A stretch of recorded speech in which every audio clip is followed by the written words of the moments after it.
Subscribe कीजिए हमारे channel नूर रज़ा को और बेल आइकन को प्रेस कीजिए जिससे आपको हमारी न्यू वीडियो की नोटिफिकेशन मिलती रहे। मेरे आका अलैहिस्सलाम के दीवानों, अल्लाह के हबीब ने अल्लाह का दीन हमारे घर तक पहुंचाने के लिए ताइफ का सफर किया। मुमकिन है ये हमारे जो जवान है उनको सिर्फ ये अंदाजा हो, जब भी ताइफ बयान होता है तो वो ये समझते हैं कि हुजूर सुबह ताइफ गए और शाम को वापस आ गए। सुबह जाके शाम को वापस नहीं आए। हुजूर ने 10 दिन तक ताइफ में क़याम किया। हुजूर का क़याम ताइफ के अंदर 10 दिन तक था। और वो जो मारने वाला वाक़या वो एक दिन का नहीं है। अगर हमें कोई एक दिन नाश्ता न दे तो हम उस शहर से निकलने की तैयारी शुरू कर देते हैं। अगर वुजू को गर्म पानी न मिले तो मेजबान का घर बदलने की तैयारी शुरू कर देते हैं। मारा जा रहा है और हुजूर अलैहिस्सलाम ने तकरीबन 10 दिन तक क़याम किया। इब्ने खलदून को उठा के पढ़ लो, इब्ने कसीर को उठा के पढ़ लो, कोई छुपी हुई किताबें तो है नहीं। 10 दिन तक क़याम किया। और उन 10 दिनों में हुआ क्या है? कोई खिलाने वाला नहीं, कोई पिलाने वाला नहीं। उन जालिमों ने यह कहा कि क्या नबूवत के लिए आप ही मिले थे अल्लाह को? क्या वलीद इब्ने मुगीरा जैसे इंसान नहीं मिला था अल्लाह को? मालदार लोग नहीं मिले थे अल्लाह को? आप ही मिले थे अल्लाह को? ये सदमे दिए, लेकिन हुजूर ने उसका कोई जवाब मनफी अंदाज से नहीं दिया। हुजूर उनको समझाते रहे। फिर उसके बाद गुफ्तगू शनीद होती रही, गुफ्तगू होती रही। हुजूर ने बहुत समझाया, नहीं माने। इसी पर बस नहीं किया, गालियां दी, गंदी गालियां दी। हुजूर अलैहिस्सलाम की बेइज्जती करने की कोशिश की। वो इज्जत वाला रसूल जिसके कदमों के नीचे अर्श है, ज़हे इज्जतो एतलाए मोहम्मद के है अर्श हक ज़ेरे पाए मोहम्मद, जिसके कदमों के नीचे अल्लाह का अर्श है। वो मुस्तफा जाने रहमत को उन्होंने ऐसे बुरे बुरे अल्फाज से याद किया, लेकिन मेरे आका ने फिर भी ताइफ नहीं छोड़ा कि एक तो सुन लेगा मेरी, एक तो मुसलमान हो जाएगा। उन्होंने सोचा ये निकलते नहीं है, जाते नहीं है, इन्होंने यहाँ क़याम कर रखा है।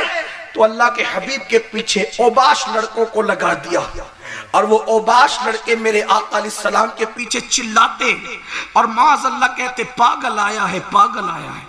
हुजूर अलैहिस्सलाम को इस तरीके से कहते। सोचो ये जुमले उसके लिए है जिसके तलवों को चूम कर अक्ल उरूज पाती है, जिसके तलवों को चूम करके अक्ल उरूज पाती।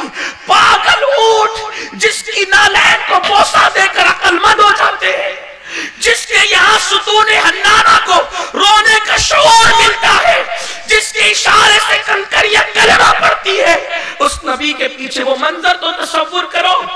फिल्म की दुनिया में 3 घंटा बैठने वालों, उसको बैठने से पहले थोड़ा सा इसका तसव्वुर कर लेना।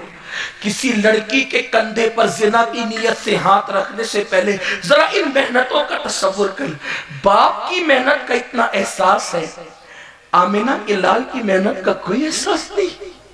आपने सारा करामत और मोजेजात के सर बांध दिया इस्लाम की मेहनतों को।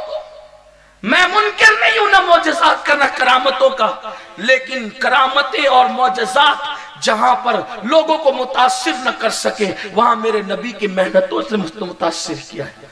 हम क्यों नहीं आते? हमने रात के 12-12, 1-1, 2-2 बजे तक क्रिकेटरों को, फिल्म वालों को, नचनियों को देखना है। क्या कभी हम तिलावत कुरान भी रात को लेकर बैठे? क्या कभी हम नातों की महफिलें भी लेकर के बैठे? कभी हमने बैठकर एहसास भी किया कि यहां तक दीन आया, इसके पीछे मेहनतें किसकी, किस कदर मेहनत है? हुजूर के पीछे आए और चिल्लाते रहे। जो मैंने कहा उसको बार बार नकल नहीं करता, हिम्मत नहीं है मेरे अंदर कि मैं उन जुमलों को भी नकल कर सकूं। पीछे चिल्लाते रहते और फिर उसके बाद हुजूर को पत्थर मारते। सर से लेकर पैर तक हुजूर का जिस्म लहू लहान हुआ। नालैन शरीफ खून से भर गई। कहानी किस्सा नहीं, हदीस है। हज़रत ज़ैद बिन हारिसा कहते हैं, मैंने अपनी आंखों से देखा कि नालैन खून से भर गई, खून से नालैन भर गई। और हुजूर का खून इतना निकल गया कि बतकाज़े बशरियत हुजूर जमीन पे बैठ गए। जब जमीन पर बैठ गए, सोचो अगर कोई बंदा जख्मी हो जाए तो मारने वाले को एहसास तो होता है कि मैं बहुत मार चुका, तो वो भाग जाता है। हुजूर जब जख्मी होकर जमीन पे बैठ गए तो उन्होंने हुजूर का हाथ पकड़ के उठाया और पैरों पर फिर पत्थर मारे। हुजूर के पैरों पर फिर पत्थर मारे। باپ کا پسینہ سر سے لے کر پیر تک آیا تو ہم کہتے ہیں میرے باپ نے یہ دولت بہت محنت سے کمائی، میں کیسے ضائع کر دوں؟ رسول پاک کا پسینہ نہیں، حضور کا خون سر سے پیر تک آیا، نالین بھری ہے، تب اللہ کا دین ہمارے گھر تک پہنچا ہے۔ اب اگر اس دین کے محافظ ہم نہ بنیں گے تو کون بنے گا؟ اس دین کے وارث ہم نہ بنیں گے تو کون بنے گا؟ کسی قوم کا جوان اس قوم کا سرمایہ ہوتا ہے، کسی قوم کا جوان اس پوری قوم کے لیے جو ہے وہ اللہ اکبر اس کا روشن مستقبل اور تابناک مستقبل ہوتا ہے۔ اگر ہم عیاشیوں میں ڈوب جائیں اور ہم نے اپنی زندگی کو دنیا داری کے لیے وقف کر دیا تو آپ مجھے بتائیں اللہ کے دین پر عمل کون کرے گا؟ میرے پیارے آقا صلی اللہ علیہ وسلم کے پیارے دیوانوں، یہ دنیا کی کمائی ہوئی دولت دنیا میں رہ جائے گی، تمہاری بیویاں دنیا میں رہ جائے گی، تمہارے بچے دنیا میں رہ جائیں گے۔ میں یہ نہیں کہتا کہ سب چھوڑ دو، اس کو استعمال کرو ضرورت کے مطابق۔ اپنے کفن میں صرف اللہ کا دین جائے گا، اللہ کا دین، اور وہ قبر کی کالی کوٹھری میں نہ بیوی کام آئے گی، نہ بچے کام آئیں گے، نہ بھائی کام آئیں گے۔ دنیا اتنی بے وفا ہے میرے بھائی، دنیا اتنی بے وفا ہے کہ منہ پر منو مٹی ڈال کر کے ایسے پلٹ کر جائیں گے کہ پھر کبھی دیکھیں گے بھی نہیں کہ قبر کا نشان موجود ہے یا مٹ جائے گا۔ اس 2 گز زمین میں وہی کام آئے گا آج جس سے تم نے رشتے کمزور کر لیے ہیں، آج جس کی قبر انور میں تم ان کے دل کو تکلیف پہنچا رہے ہو، تم ان کو اذیت پہنچا رہے ہو۔ سنو سنو، طائف کی وادیوں کے پتھر نبی کو اتنے صدمے نہیں دیتے جتنے وفاداروں کے گناہ حضور کو تکلیف پہنچاتے۔ وہ طائف کے لڑکوں کے گندے جملے حضور کا اتنا دل نہیں دکھاتے جتنا چہروں سے داڑیاں نکال کر کے گٹروں میں پھینکنا حضور کو تکلیف پہنچاتا ہے۔ حضور علیہ السلام کو ان عباس ظالم سرداروں کے جملے اتنا دکھ نہیں دیتے جتنا زنا کے اڈوں پر مسلمان جوانوں کا جانا حضور کو دکھ دیتا ہے۔ اب ہم ہی بچے تھے، عاشق بن کر آئے اور حضور کے دل کو اذیت پہنچائے۔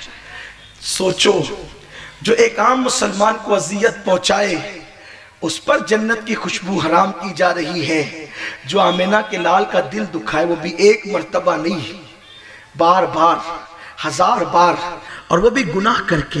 سوچو کیا ہوگا آج دنیا میں مسلمان مظلوم نہ ہوتا، عراق تباہ نہ ہوتا، یمن میں آگ نہ لگتی، بیت المقدس میں مسلم بیٹیوں کی آبرو نہ لٹتی، اگر مسلمان اپنے نبی کی محنتوں کا احساس کرتا۔ جب سے تم نے اپنے نبی کا دل دکھانا شروع کیا دنیا نے تمہیں تختہ مشق بنا لیا۔ اگر تم اور ہم مل کر حضور کو منا لیں، اس لیے کہ خدا کو منانے کا ایک ہی ذریعہ ہے، حضور کو مناؤ تو خدا راضی ہوگا، ورنہ خدا نے راضی نہیں ہونا ہے۔ خدا اسی وقت راضی ہوگا جب اس کے محبوب کو مناؤ گے، اور محبوب کب مانے گا؟ جب محبوب کی اطاعت کرو گے، اس وقت میرے حضور راضی ہو جائیں گے۔ اس لیے کہ حضور کو اتنی خوشی کسی چیز سے نہیں ہوتی جتنی خوشی حضور کو اطاعت سے ہوتی ہے۔